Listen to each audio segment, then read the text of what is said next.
Mes enfants, dans la Haftara que nous allons réciter, la Haftara de Vaïkra, il y a un premier verset qui est des plus essentiels, qui nous rappelle la raison pour laquelle Dieu nous a choisis.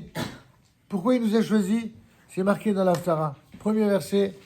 Aram zo yatsarti li teilati isaperu. Ce peuple-là, parlant du peuple d'Israël, je l'ai formé pour moi, afin qu'il publie ma louange. En fin de compte, à quoi servent les enfants d'Israël, en ce qui concerne le rapport avec le Dieu d'Israël? Ils servent à proclamer la louange de Dieu. On peut s'étonner de prime abord, est-ce que c'est un être humain, il a besoin qu'on le flatte, il a besoin qu'on le loue? C'est quoi cette louange? Il faut comprendre une chose. Dans la vie, il y a quelque chose qui, bien que exprimé dans un autre contexte, ressemble à la même idée. Le Talmud nous enseigne que lorsque l'on fait un cadeau à quelqu'un, il faut le lui faire savoir. Quel rapport? Quand vous faites du bien à quelqu'un, il faut lui faire savoir que si vous lui avez fait du bien, c'est parce que d'abord, vous aimez faire le bien, et deuxièmement, vous vouliez que votre façon de faire le bien, eh bien, lui profite à lui pour lui montrer le sentiment de bienveillance que vous partagez à son endroit. Vous comprenez ce que je vous dis ou pas? C'est pour cette raison, pour rejoindre l'idée de l'humilité dont on a parlé pour la paracha, quand on dit les choses aux gens, c'est ni pour leur faire des reproches, ni pour leur dire qu'ils nous sont redevables, mais pour leur rappeler, pour le cas où ils penseraient à autre chose, pour le cas où ils seraient trop occupés par d'autres préoccupations, d'autres soucis, d'autres problèmes, de leur montrer ce qui se passe, de leur faire prendre conscience. Et c'est cela que le peuple d'Israël reçoit comme message de la part du prophète Isaïe au chapitre 43 des versets 21 à... chapitre 43 verset 21 au chapitre 43 verset 23. Donc, il est dit, effectivement, ce peuple, je l'ai formé pour moi afin qu'il publie ma louange. Or, ce n'est pas moi que tu as invoqué, Jacob, tu t'es lassé de moi, Israël. À quoi il fait référence?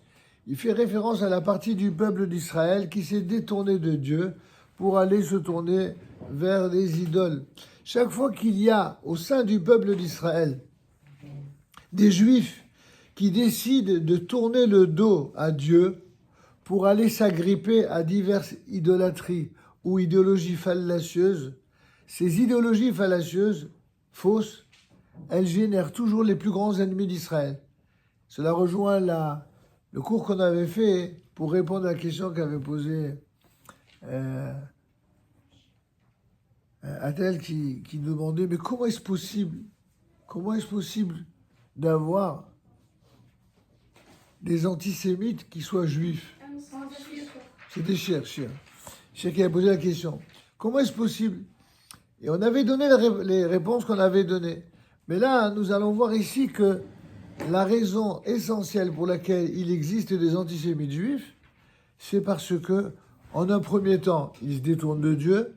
En un deuxième temps, ils se détournent de sa Torah. En un troisième temps, ils se détournent du peuple. En un quatrième temps, pour exister, ils rejoignent les ennemis d'Israël. C'est dans cet ordre, malheureusement, que les choses se font.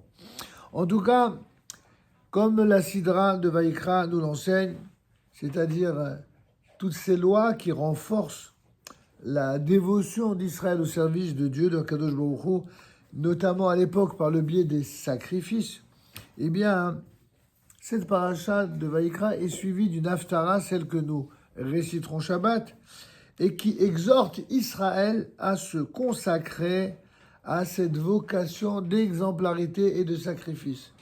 Il ne s'agit pas seulement des sacrifices à l'époque du temple dans le temple, il s'agit de toutes les choses pour lesquelles on est prêt à se consacrer et à sacrifier son temps et aussi ses loisirs pour ce qui est d'un intérêt plus important, qui embrasse la nation tout entière ou l'humanité tout entière. Dieu a certes créé Israël pour en faire son peuple, et il l'a investi d'une mission précise, laquelle? Proclamer par ses paroles et ses actes la louange de Dieu. On ne doit pas profaner le nom de Dieu. On doit, au contraire, dire et faire de Dieu ce qu'il y a de meilleur dans cette partie divine qui est dans l'être humain. Imaginez si un être humain, au nom du Dieu qu'il invoque, passe son temps à ne parler que de tuerie, de haine. Eh bien, ce serait une profanation du nom de Dieu. Nous, voyez-vous, dans le peuple d'Israël, eh bien, lorsqu'on parle du Dieu d'Israël, on en parle en des termes qui soient des termes d'invocation pour le bien. Je suis en train d'enregistrer. D'accord? L'invocation pour le bien. Et donc, il n'est pas question, il n'est pas acceptable de pouvoir invoquer le nom de Dieu pour faire quelque chose qui serait contraire à sa volonté. C'est pourquoi le prophète Isaïe ici accuse Israël d'avoir failli à cette mission. Il invite le peuple à se défendre, mais donc comment celui-ci le pourrait-il, puisque au lieu de servir le Tout-Puissant qui l'a créé et le protège, eh bien, il a remis son destin entre les mains d'idoles qu'il a lui-même fabriquées. Alors ici, Dieu va répéter sa promesse que tout comme il abreuve les sols assoiffés, il accordera sa bénédiction à ceux qui lui demeurent fidèles. Hachem est le premier et le dernier. Il n'est pas d'autre Dieu que lui, comme on l'a appris dans les 10 commandements. Et donc, pourquoi les enfants d'Israël ont mis leur confiance dans du bois et du métal, dans des idolâtries, dans des idoles que leurs adeptes ont eux-mêmes fabriquées? C'est ainsi que le prophète va tourner en dérision la sottise des forgerons et des ébénistes qui, jusqu'à la limite de leur force, vont travailler sans relâche à la fabrication de Dieu au pluriel, espérant, contre toute logique, que c'est de l'œuvre de leurs mains que leur viendra le salut. Avec force détail, le prophète décrira l'insensé qui, après avoir coupé un arbre, va en utiliser la moitié pour se chauffer et cuire son repas. Puis, avec ce qu'il en reste, il va façonner un Dieu qui est censé le protéger. C'est la même chose qu'il va utiliser pour le bois, qu'il va, en quelque sorte, consumer pour le feu, et le même bois, il va l'utiliser pour en faire un faux Dieu. L'Haftara va s'achever sur la promesse solennelle que Dieu, eh bien, effacera à la fin des temps les fautes d'Israël, et il reviendra, Dieu lui-même reviendra, son peuple, lui reviendra vers son peuple reviendra vers lui et se fera le héros de sa gloire. Qu'est-ce que finalement on apprend de cette Haftara?